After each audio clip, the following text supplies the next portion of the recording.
본 방송에서 제공하는 부동산 정보는 투자 판단에 대한 조언입니다. 방송에서 제공하는 부동산 물건의 가치, 가격 상승 및 가격 하락에 대해서는 방송사에서 보장하지 않습니다. 헤드라인 뉴스입니다. 은행권 주택담보대출 변동금리 기준이 되는 코픽스가 4개월 만에 소폭 반등했습니다. 은행연합회에 따르면 3월 신규 취급액 기준 코픽스는 2월보다 0.03%포인트 높은 3.56%로 집계됐습니다. 작년 12월부터 올해 2월까지 연속 하락 이후 넉 달 만의 상승입니다. 잔액 기준 코픽스도 3.67%에서 3.71%로 0.04%포인트 올랐습니다. 주택산업연구원은 이달 주택사업자의 자금 조달 지수가 전월 대비 11.9포인트 하락한 66.6을 기록했다고 18일 발표했습니다. 한국주택협회와 대한주택건설협회 회원사를 대상으로 설문조사를 한 결과를 지수화한 값으로 100을 밑돌면 자금 조달 전망을 비관적으로 보는 업체가 더 많다는 뜻입니다. 자금 조달 지수는 작년 11월 37.3 이후 4개월 연속 오르더니 이달 다시 고꾸라졌습니다. 윤석열 대통령은 18일 인천 미추홀구 전세 사기 피해자 3명이 극단적 선택을 한 것에 대해 유감을 표하면서 피해 신고가 없더라도 지원의 자각지대가 없는지 선제적으로 조사하고 찾아가는 지원 서비스를 지시하라고 밝혔습니다. 윤 대통령은 이날 오전 제16회 국무회의 모두 발언에서 최근 전세 사기로 인해 비통한 소식이 잇따르고 있다. 이 전세 사기는 전형적인 약자 상대 범죄고 이 비극적 사건의 희생자 역시 청년 미래 세대라며 이같이 말했습니다.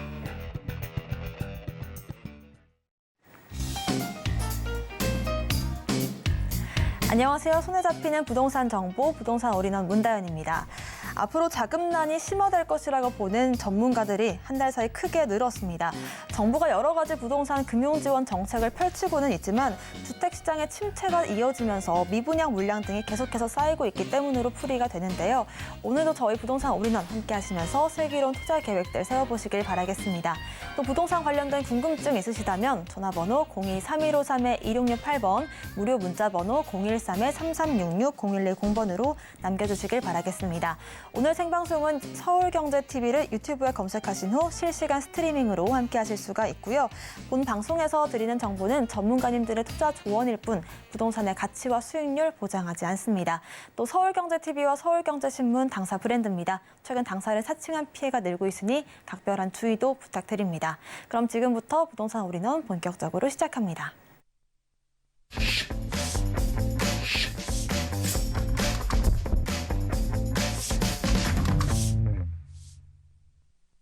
네, 부동산 올인원 첫 번째 순서는 강남 부동산 투자 길잡이 박영신 소장님과 함께합니다. 소장님 어서 오세요. 네, 안녕하세요. 네, 오늘은 소장님께서 전용 면적 85제곱미터 국민 평형주택 이야기를 주제로 강의 준비해 주셨습니다. 자세한 강의 내용 들어보겠습니다. 네, 우리나라 대부분 사람들, 대부분 전체가 다라고 봐도 무방하고요. 가장 선호하는 주택은 아파트죠. 그 아파트에서도 가장 선호하는 면적이 있습니다.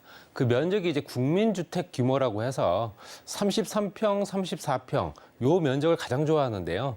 이 면적이 전용 면적으로 따지게 되면 85제곱미터이기 때문에 25.7평입니다. 방 3개든 4개든 해서 구조인데 이런 구조들은 실제적으로 굉장히 오래전부터 이어져 온 거고요. 지금 현재도 그렇게 꾸준하게 또 인기를 끌고 있습니다. 물론 전용 면적 자체 이제 현재 인구 구조가 달라지면서 면적이 좀 줄긴 했으나 그래도 33평, 34평 형태를 가장 선호한다.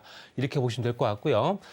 전용 면적 85제곱미터, 84제곱미터의 시초는 박정희 정부가 1973년도에 제정한 실제적인 건설 촉진법 이 시행령부터 시작된 겁니다. 그래서 당시 이제 평방미터보다 평형으로 많이 이제 예전에 어르신들이나 나이 드신 분들은 대부분 다 평으로 계산을 하는 걸 더 선호했고요. 지금도 사실 평에 익숙하신 분들이 많습니다. 그래서 현재 국민들이 가장 선호하는 평형에서 그중에서 가장 전용 면적으로 따지게 되면 가장 선호하는 면적 85제곱미터. 요거는 25.7평이라고 합니다. 이건 전용 면적입니다.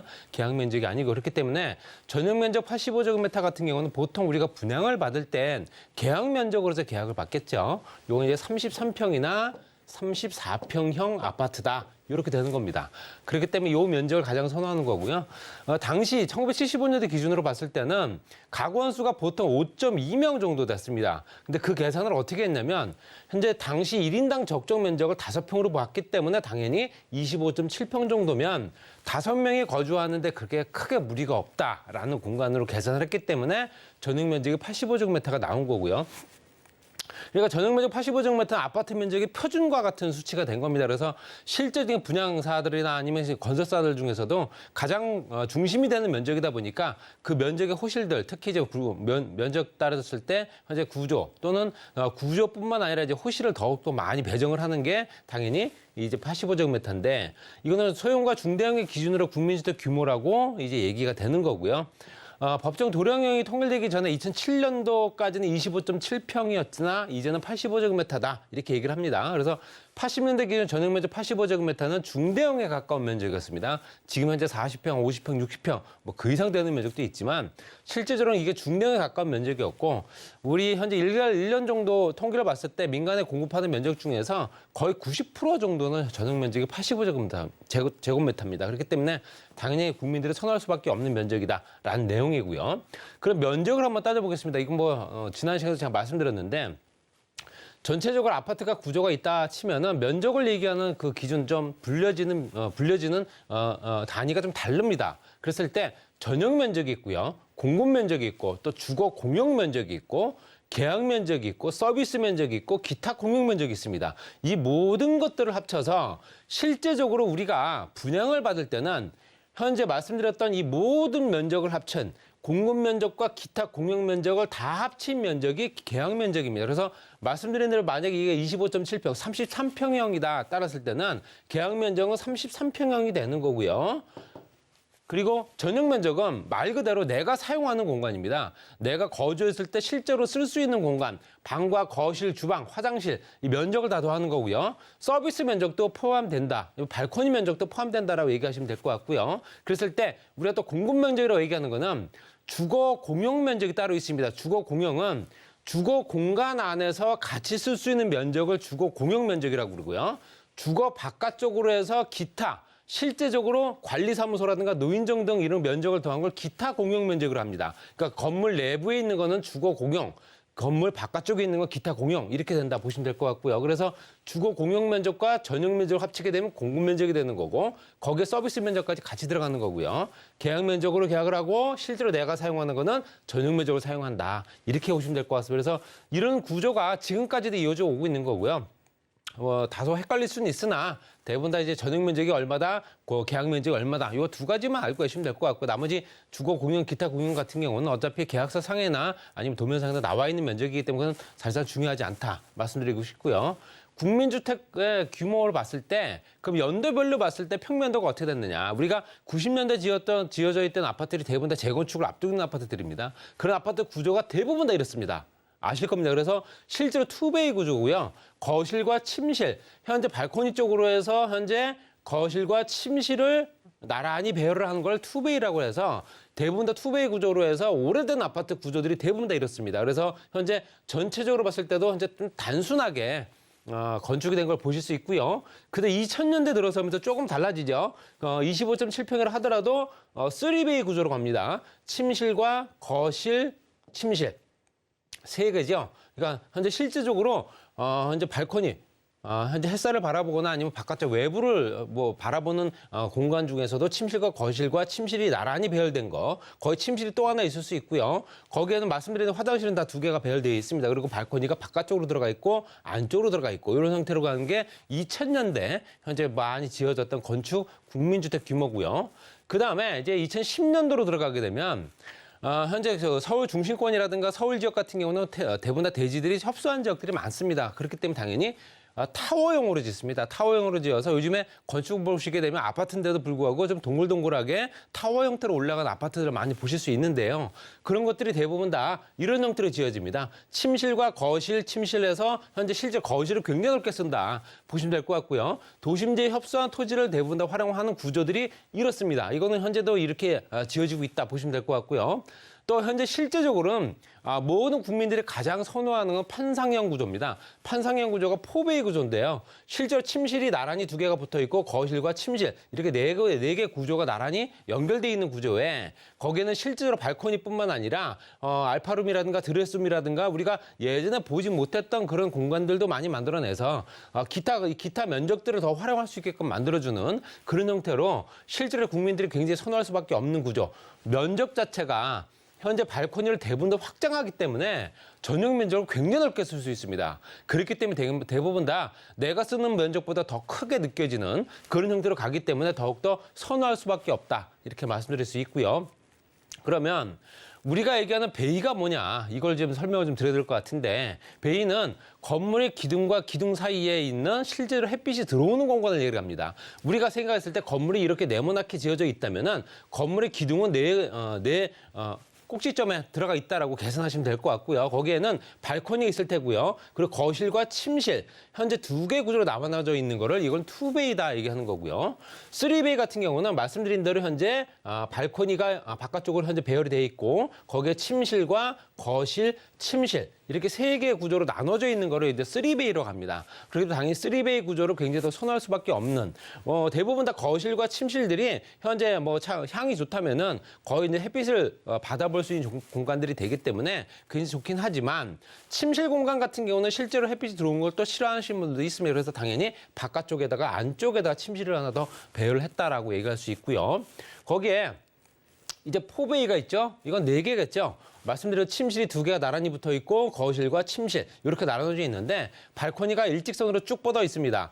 실제로 발코니가 일직선으로 연결되어 있는 부분과 또 구조 자체가 굉장히 단순하게 연결되어 있기 때문에 포베이 구조를 더욱더 많이 선호할 수 있다라고 얘기할 수 있고요. 말씀드린 대로 타워형은 도심 지역의 협소한 토지를 이용할 수밖에 없는 구조. 그렇기 때문에 당연히 현재 실제로 발코니 쪽이 현재 양옆으로 두 군데로 현재 나눠져 있으면서 햇빛을 받을 수 있는 공간들을 더욱더 많이 만들어낸다는 겁니다. 왜냐하면 토지가 작고 현재 동간의 거리가 짧기 때문에 당연히 햇빛을 받을 수 있는 공간들이 그만큼 줄어드는 거거든요. 그래서 당연히 발코니 구조로 해서 바깥쪽으로 햇빛을 받을 수 있는 공간들을 많이 만들어놨다. 그래서 침실과 침실, 거실과 침실 이렇게 나눠져 있는 부분을 타워형이다. 이렇게 얘기를 합니다. 그래서 이런 것들은 대부분 다 이제 지금 현재 아파트를 분양을 받거나 아니면 분양을 앞두거나 입주를 하신 분들은 대부분 다 타워형 아니면은 포베이 구조가 될 겁니다. 그래서 판상형 구조죠.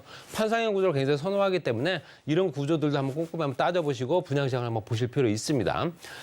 정리해서 말씀드리면 그렇지만 지금 현재 85제곱미터라고 얘기는 하지만 지금은 이제 59제곱미터가 이제 대세로 변화가 되고 있습니다. 인구 구조가 달라지고 있기 때문에 예전에 4, 5인 가족이 기본이었지만 지금 현재 2, 3인 가족이기 때문에 59제곱미터를 한다면은 이건 18평에 25평짜리 아파트입니다. 그러니까 25평형 아파트다. 25평형 아파트의 전용 면적은 18평이다. 이렇게 보시면 될 것 같습니다. 물론 이것도 방 3개 정도 구조 나오고요. 소형평의 경쟁률이 굉장히 높아지고 있다. 인구 구조에 따라서 달 수밖에 없고요. 또 젊은 세대들 아이가 없는 집이거나 아이가 있다 하더라도 하나 정도밖에 없는 그런 구조는 방 3개면 충분히 양육이 가능하기 때문에 2030 세대 청약 증가도 영향을 받았고요. 그래서 3월 달에 이제 은평구 최고 경제력이 나오는 평수가 59제곱미터예요. 단지 평균 2배 정도 되는 거고요. 구리시에서 2월 달에 분양을 했던 아파트 단지 같은 경우도 59제곱미터 C 구조에서 10.46대 1.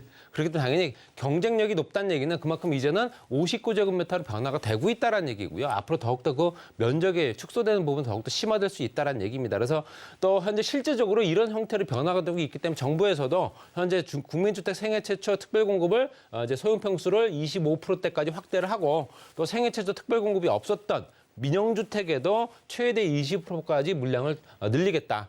그렇기 때문에 당연히 소형평수 특히 이제 18평짜리 아파트가 더욱더 많이 늘어날 수 있는 부분 거기에 구조 자체가 좁아 보이지 않게 정말로 얼마나 잘 구조를 만들어내느냐 이게 이제 분양시장의 관건입니다. 그래서 건설사들도 이거에 대해서 굉장히 고심을 많이 하고 있는 부분 이것도 알아보시고 분양시장을 한번 바라보실 때는 내가 어떤 지역에 어떤 형태의 아파트를 내가 선호하는가 그걸 따져보시고 임장활동 확인하시고 그 주변에 분양시장을 한번 노려보시기 바랍니다. 네, 주거 형태가 많이 달라지면서 국민 평형도 달라졌고 여기에 따른 임대차 시장도 변화가 생기고 있습니다. 관련해서 소장님께서 변화하는 임대차 시장 혼란기의 투자 전략을 주제로 1:1 세미나 또 무료 상담도 진행하실 예정이니까요. 자세한 예약 문의는 02-3153-2668번으로 연락 주시길 바라겠습니다. 이어서 박영지 소장님의 부동산 정보 체크도 만나보시겠습니다. 소장님께서 소개해 주실 첫 번째 지역은요. 바로 서울시 강남구 역삼동입니다. 2호선 역삼역 역세권에 위치한 분리형 1.5룸 구조의 오피스텔이고요. 시세는 3억 2,500만 원에서 4억 6,500만 원까지 예상되고 있습니다. 네, 서울시 강남구 역삼동입니다. 자세한 입지부터 확인해 보시죠. 네, 입지는 테헤란로고요. 테헤란로 역삼역과 강남역을 같이 이용하실 수 있습니다. 더블 역세권이고 도보로 한 3, 4분 정도 거리. 거기 신분당선 연장선까지 같이 개통이 됐기 때문에 당연히 트리플 역세권이라 봐도 무방하고요. 광역교통 버스망도 체계도 강남역을 지나고 있는 노선들이 굉장히 많은 걸 알고 있기 때문에 유동인구나 생활인구가 워낙 많은 지역입니다. 롯데라든가 삼성이라든가 대기업뿐만 아니라 현재 한창 조성이 되고 있는 국제로 복합지구에 현대자동차, GTX 노선 여러 가지 국제 업무 관련된 시설들이 또 많이 배치되고 있기 때문에 앞으로 또 이 주변이 또 굉장히 더 활성화될 수밖에 없는 부분이 이제 작용을 하고 있다 보시면 될 것 같고 이 지역의 유동인구를 보시게 되면 실제로 지하철 승하차 인원이 가장 많은 지역이 강남역입니다. 이 지역은 보통 이제 한 430만 명 정도가 이제 강남역을 이용을 하는데 그만큼 직장군이 굉장히 많이 발달돼 있다는 얘기고요.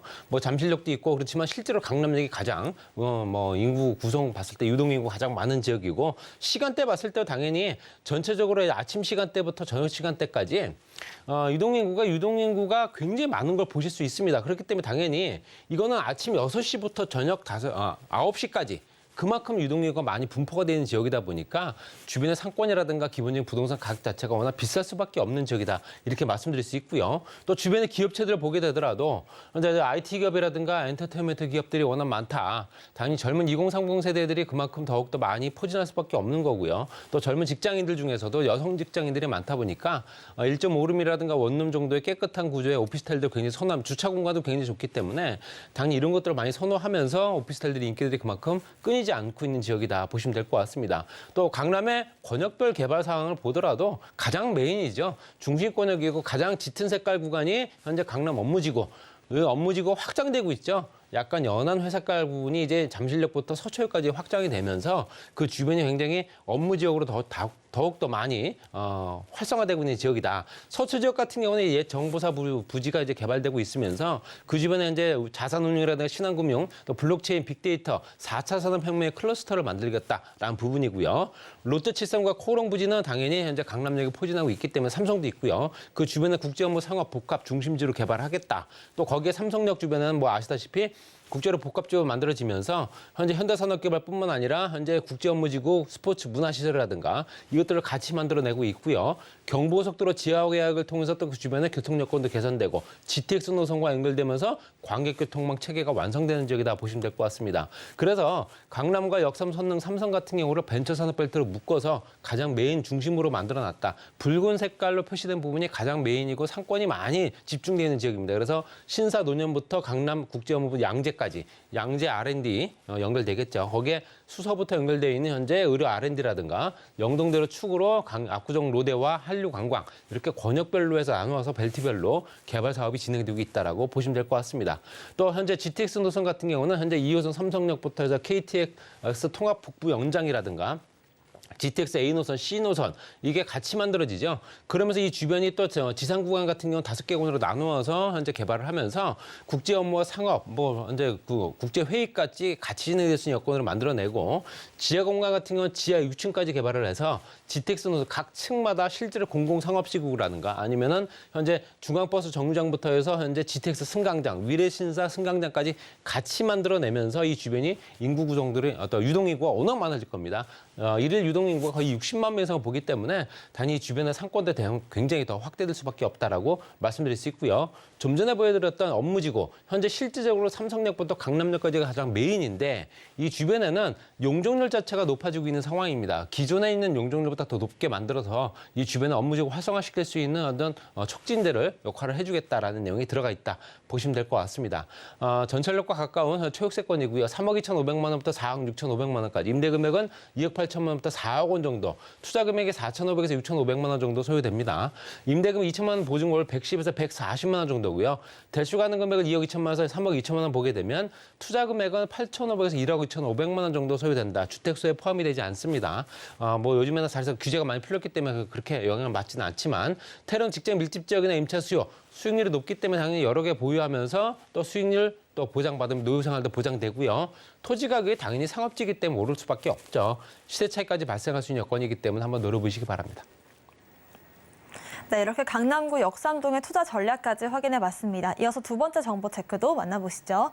소장님께서 소개해주실 두 번째 지역은요, 서울시 서초구 서초동입니다. 2호선과 3호선 교대역 역세권에 위치한 투룸 구조 다세대 주택이고요. 시세는 5억 4,500만 원에서 6억 8,500만 원까지 예상되고 있습니다.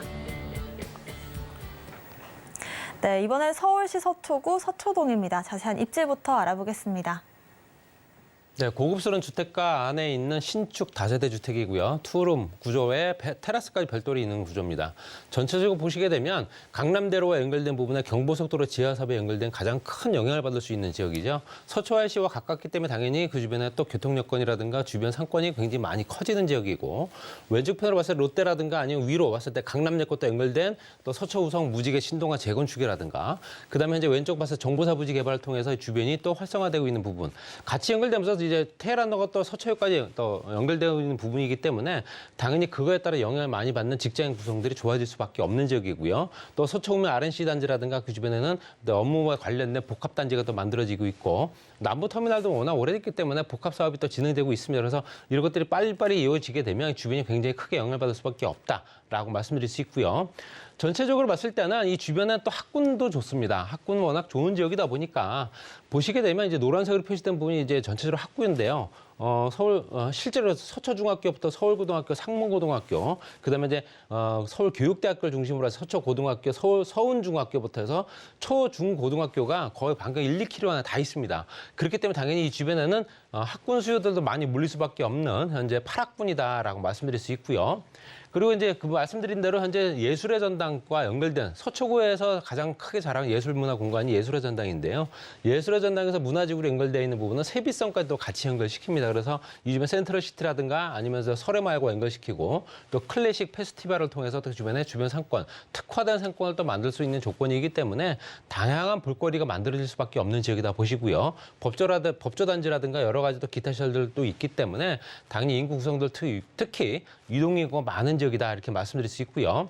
전체적인 서초구의 이제 개발 계획을 보게 되면 말씀드린 대로 정보사 부지 개발뿐만 아니라 서초 법조타운의 예술의 전당부터 문화특구가 연결된 아트밸리 가로수길이라든가 서초로 지구단위 계획구역이 현재 강남역부터 서초역까지 연결되어 있죠. 그 주변에는 지능아파트 재건축까지 다 포함되어 있는 지역이고요. 건너편에 롯데타운이라든가 코롱 부지가 개발되면서 그 주변 특별 계획구역으로 또 지정이 됐고, 남부터미널 개발 계획은 당연히 현재도 진행 상황이 빠르게 또 진행될 수 있는 조건이 만들어지고 있고요.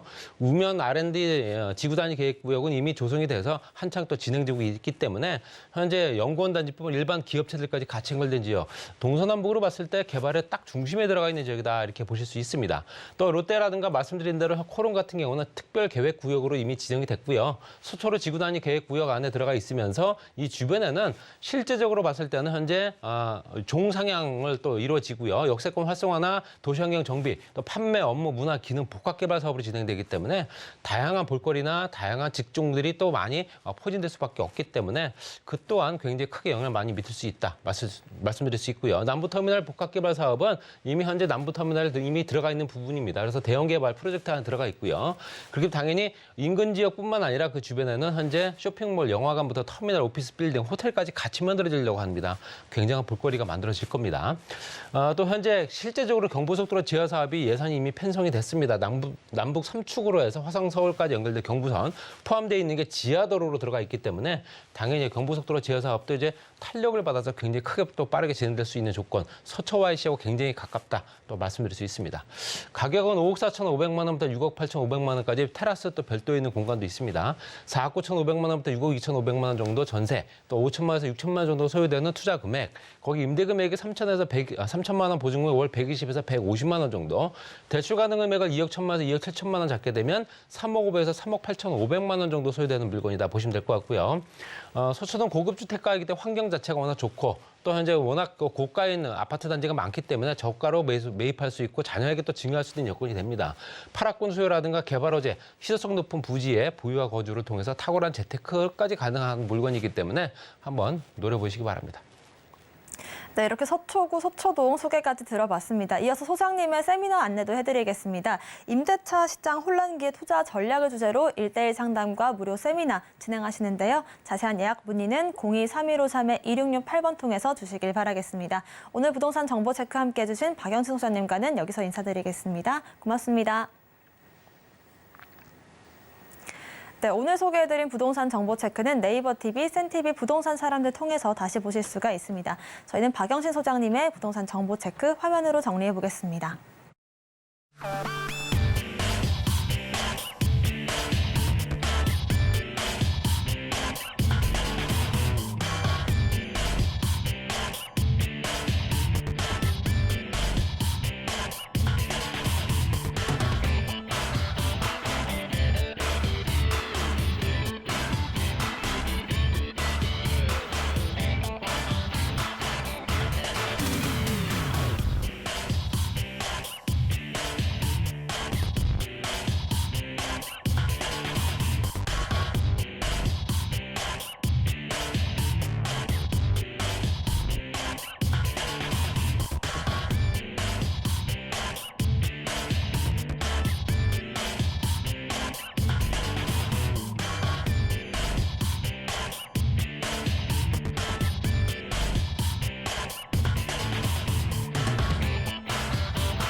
네, 부동산 시장을 올바르게 이해하려면 빠르고 정확한 정보가 필수일 텐데요. 오늘도 저희 부동산 올인원 함께 하시면서 슬기로운 투자 계획부터 부동산 시장 소식까지 챙겨가시길 바라겠습니다. 부동산 올인원 이번 순서는 부동산계의 뉴스타 김성진 소장님과 함께합니다. 어서 오십시오. 네, 김성진 소장님께서 오늘은 부동산 시장 양극화 현상을 주제로 강의 준비해 주셨습니다. 자세한 강의 내용 들어보시죠. 네, 봄비가 오늘 상당히 많이 좀 내리고 있고요. 비 소식도 꾸준하게 내려줬으면 좋겠는데 이런 날씨들도 계절에 따라서 비도 오고 또 이런 해도 뜨고 이런 부동산 시장도 그러한 흐름들을 상당히 많이 이게 타고 있죠.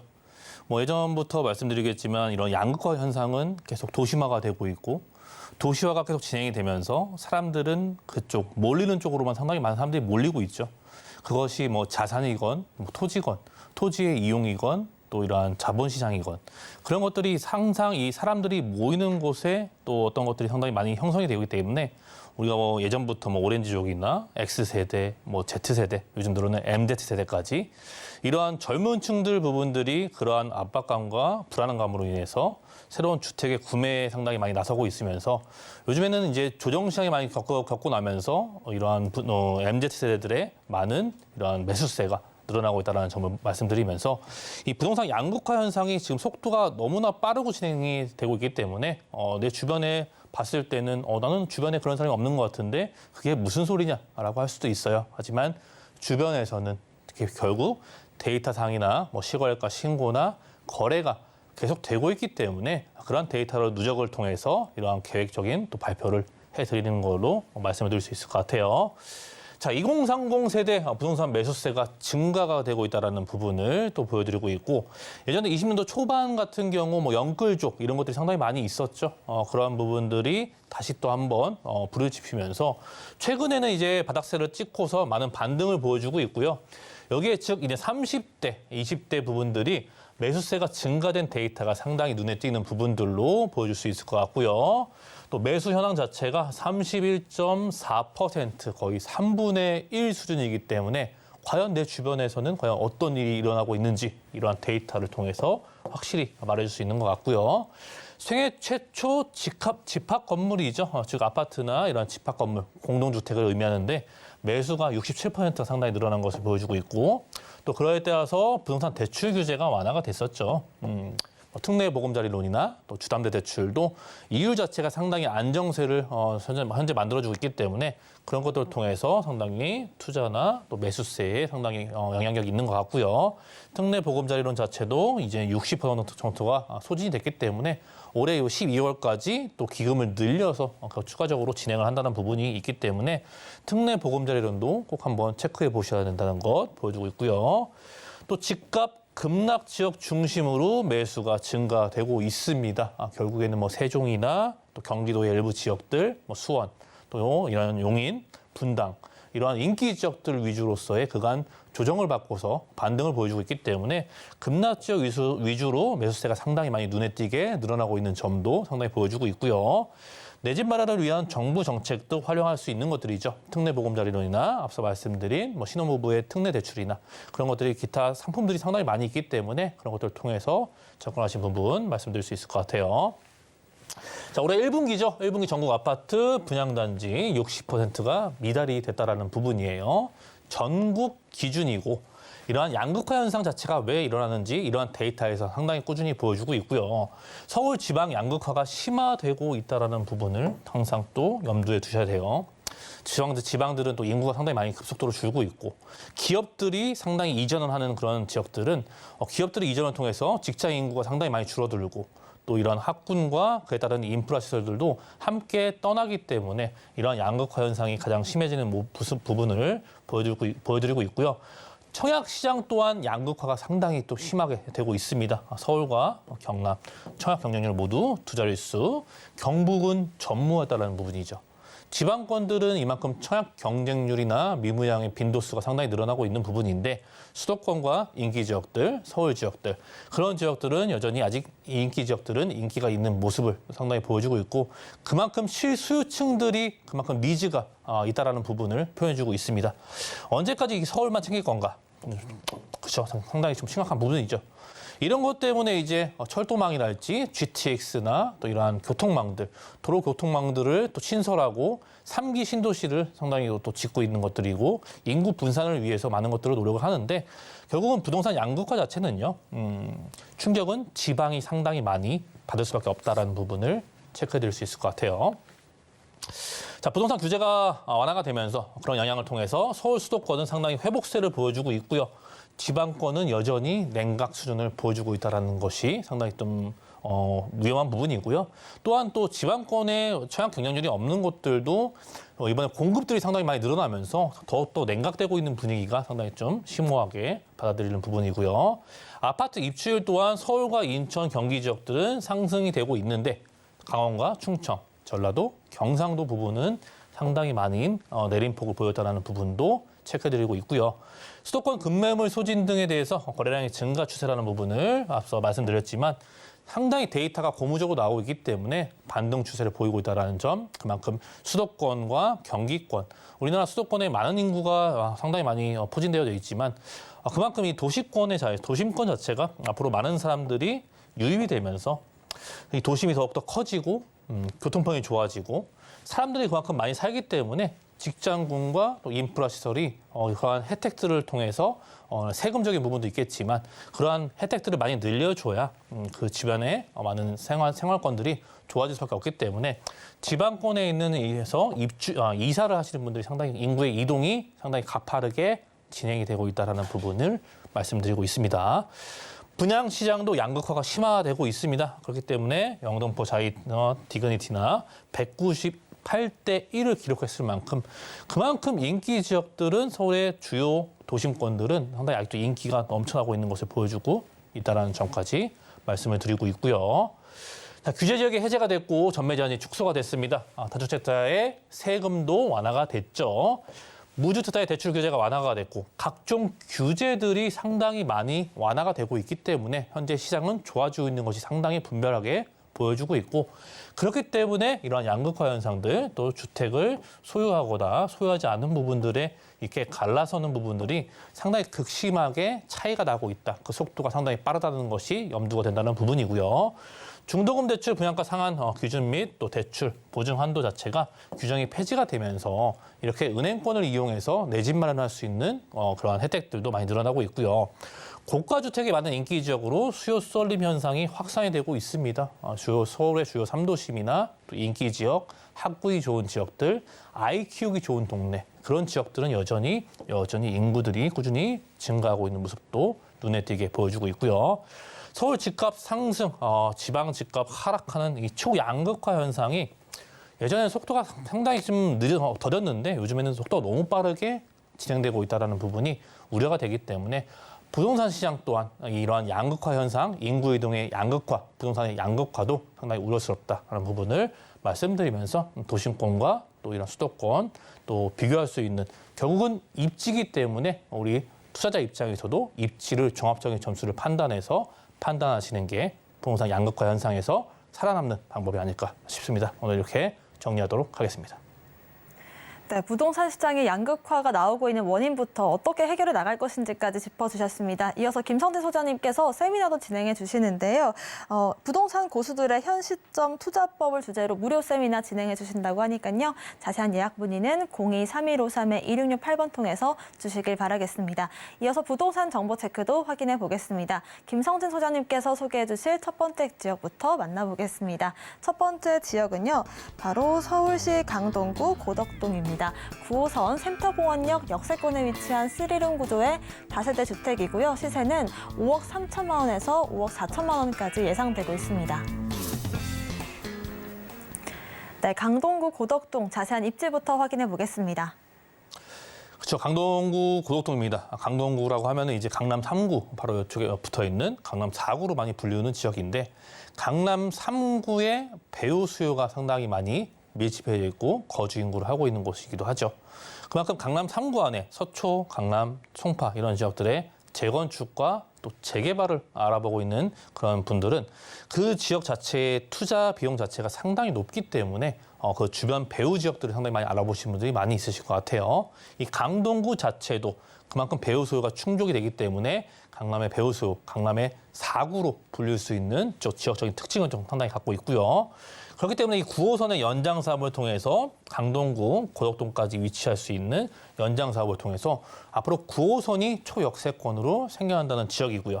또 고덕동 자체는 반대편에 이제 고덕 비즈밸리나 항상 강동구에서 항상 이슈가 되고 있는 고덕의 신축 아파트 밀집 지역들, 뭐 그라시움이나 아르테온이나 그런 쪽과 상당히 바로 밀접해 있기 때문에 미사 신도시 고덕의 신축 아파트 단지들 기본적인 베이스 바탕 가격들을 측정해주고 있기 때문에 앞으로 이 지역이 저층 주거지, 노후 주거지의 마지막 남은 지역이 바로 고덕동이기 때문에 이 지역의 개발의 압력이다. 향후 미래 가치를 보다면은 입지적인 측면에서는 상당히 높은 점수를 줄 수밖에 없는 또 입지를 가지고 있는 것을 보여주고 있고요.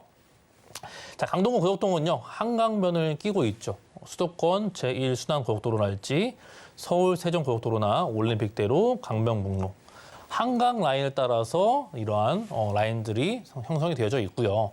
자차나 또 9호선이나 5호선, 8호선까지 연장 사업을 통해서 지하철을 통해서도 강남의 메인 상권이나 업무 지역들, 영등포 또 이런 도심권까지도 각종 대중교통을 이용해서 이동할 수 있기 때문에 서울 도심 안에서는 이러한 메인 업무처들 주변에 배후 지역들이 상당히 또 인기가 많이 형성이 되어져 있죠. 뭐 마영성광이라고 불리는 곳들이나 또 요즘에는 영등포와 또 강남 3구 그 사이에 있는 동작구랄지 관악구랄지 그런 지역들도 꾸준하게 어디로 이동해도 편리하게 이동할 수 있기 때문에 배후 지역들은 상당히 또 인기가 많고 또 투자의 금액 자체가 그렇게 너무 무겁지 않은 금액으로 접근할 수 있기 때문에 그러한 기대감을 보고서 접근하시는 분들이 많다는 것 보여드리고 있고요.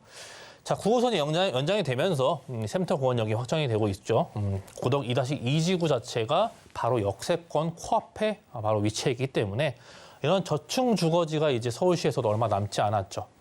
반대편에는 고덕 비즈밸리라는 대형 업무타운이 형성이 되고 또 강남권이랄지 이 지역 안에서도 많은 기업들이 이곳에 직주 근접성이 좋아질 만한 많은 기업들이 이곳에 입주를 할 예정이기 때문에 일자리가 증가한다는 부분이겠죠. 주변에는 녹지 공간과 학군들 또 주변에 도시화가 상당히 잘 되고 진행이 되고 있기 때문에 주변의 여건에 따라서 상당히 많은 기대가 될 수밖에 없는 또 입지를 가지고 있는 것 보여주고 있고요. 서울시 2040 플랜에서도 층수 규제가 폐지가 되고 이러한 높이 규제가 완화가 됐기 때문에 앞으로 재건축과 재개발, 한강만을 끼고 있는 지역들은 혜택들이 더욱더 많아졌어요. 그만큼 사업성이 좋은 것을 또 의미를 하고 있고요. 고덕비즈밸리라는 곳은 앞으로 150여 개 기업 자체가 입점을 하기 때문에 지금은 이러한 주거지역으로서의 역할이 많이 이야기되고 있지만 이러한 업무시설, 대형 업무시설이 150여 개 기업이 이곳에 입점을 하기 때문에 직장과 또 이러한 주택, 그리고 주변의 인프라 시설까지 상권까지 이렇게 균형적인 발전이 예상이 될 수밖에 없는 또 입지를 가지고 있는 지역입니다. 이 주변 지역이요, 아무래도 8호선과 9호선 또 5호선까지 형성이 되면서 연장 사업을 통해서 곳곳에 배치가 되는 부분을 그만큼 앞으로 교통편이 지금보다는 더욱더 좋아질 수밖에 없는 것들이겠죠. 없던 곳에 역세권이 생겨나기 때문에 주변에 많은 효과들도 톡톡히 가질 수 있는 것들이고요.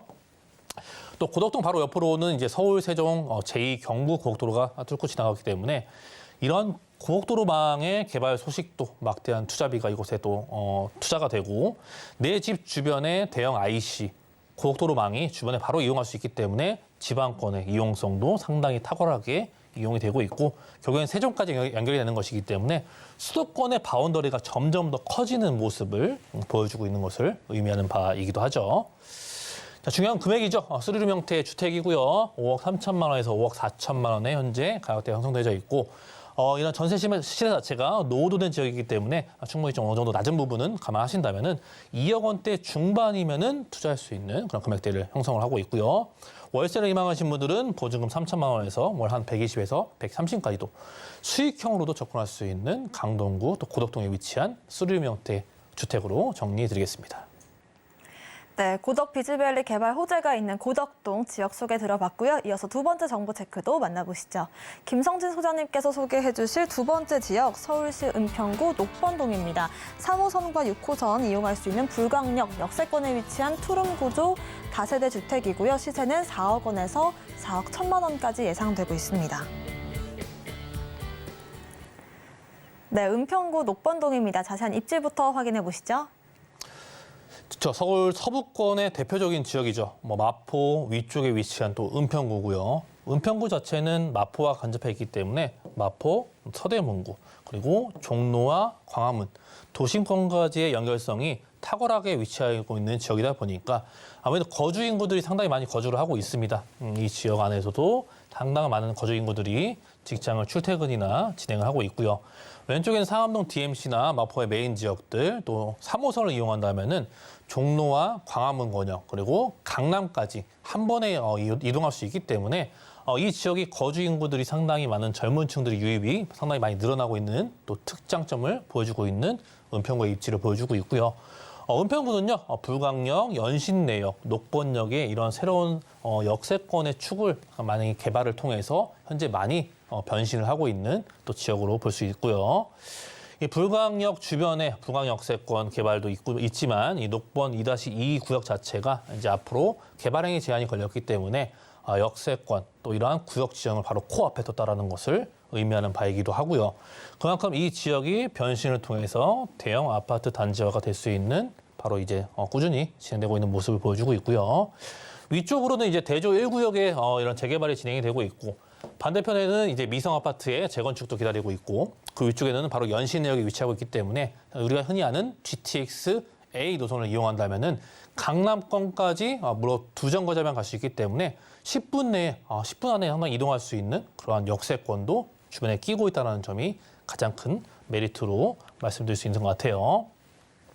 그만큼 이 사업 추진 경과가 지금 현재 원활하게 진행이 되고 있고요. 이러한 지역이 개발행위 제한이 걸리면서 앞으로 향후 두 개소에 대해서 녹번은 이러한 구역 자체 지정을 코앞에 두고 있는 모습을 보여주고 있고요. 이 녹번동 자체는요, 아무래도 이 경비계획 구역이 23년도 3월 달에 설명회를 개최를 했고 그 의회 의견 청취를 통해서 구역 지정 자체가 9월이나 올해 상반기 정도, 올해 하반기 정도에 발표를 할 예정이 있기 때문에 바로 코앞에 와다라는 부분을 가장 중요하게 말씀드릴 수 있는 것 같아요. 자, 이 연신 내역을 이용할 수 있는 이 GTX A 라인을 빼놓으면 안 되겠죠. 연신 내역, 또 GTX A, 또 서울역, 그리고 삼성역까지 이어지는 GTX 라인을 통해서 우리가 흔히 알고 있는 많은 이런 업무 지구들이 배치하고 있는 서울역과 삼성역까지도 이동을 편리하게 할 수 있는 부분들이 GTX 라인의 이러한 개통을 바로 코앞에 뒀다는 부분을 말씀드릴 수 있을 것 같고요.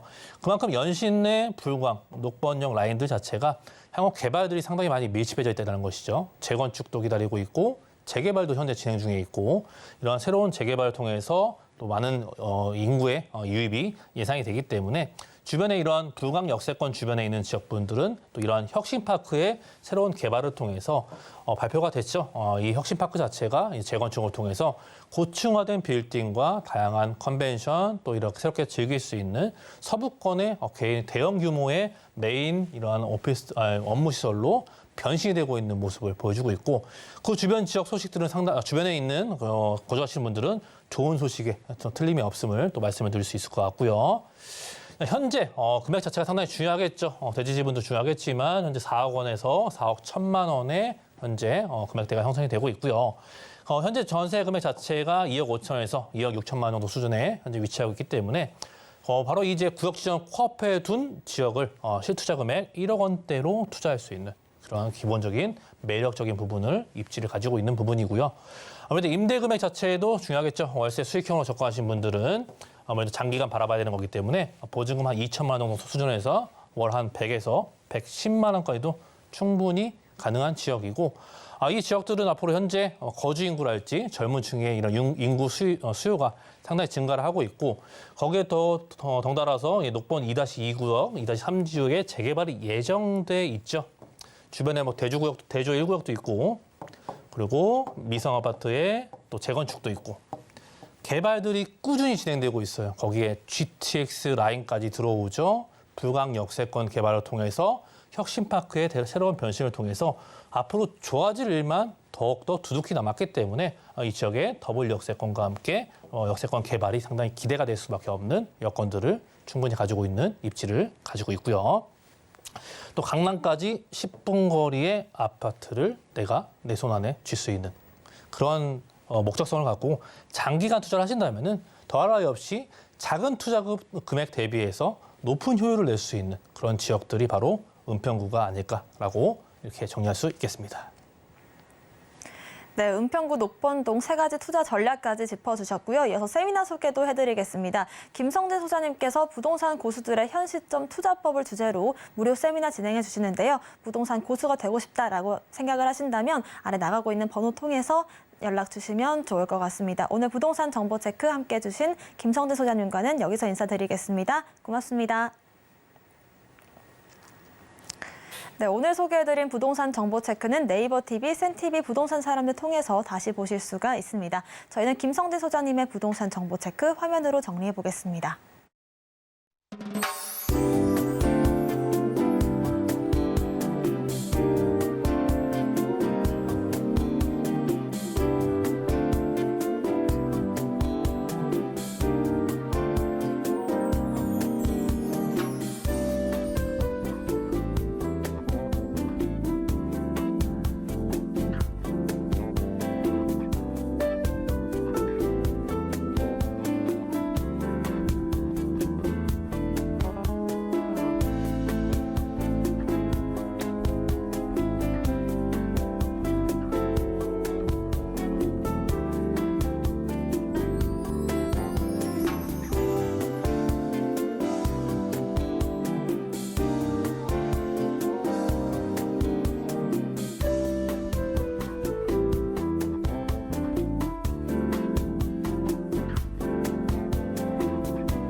네, 저희 방송에서 제공하는 정보는 전문가님들의 투자 조언일 뿐입니다. 부동산의 가치와 수익률 보장하지 않는다는 점 말씀을 드리겠고요.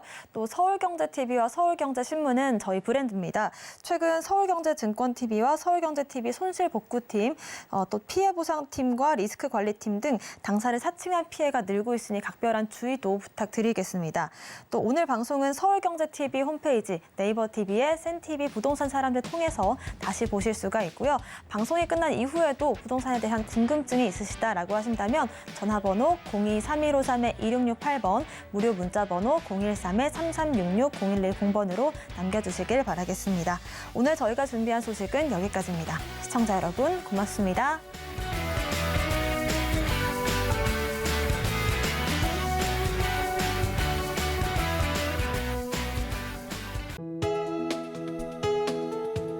본 방송에서 제공하는 부동산 정보는 투자 판단에 대한 조언입니다. 방송에서 제공하는 부동산 물건의 가치, 가격 상승 및 가격 하락에 대해서는 방송사에서 보장하지 않습니다.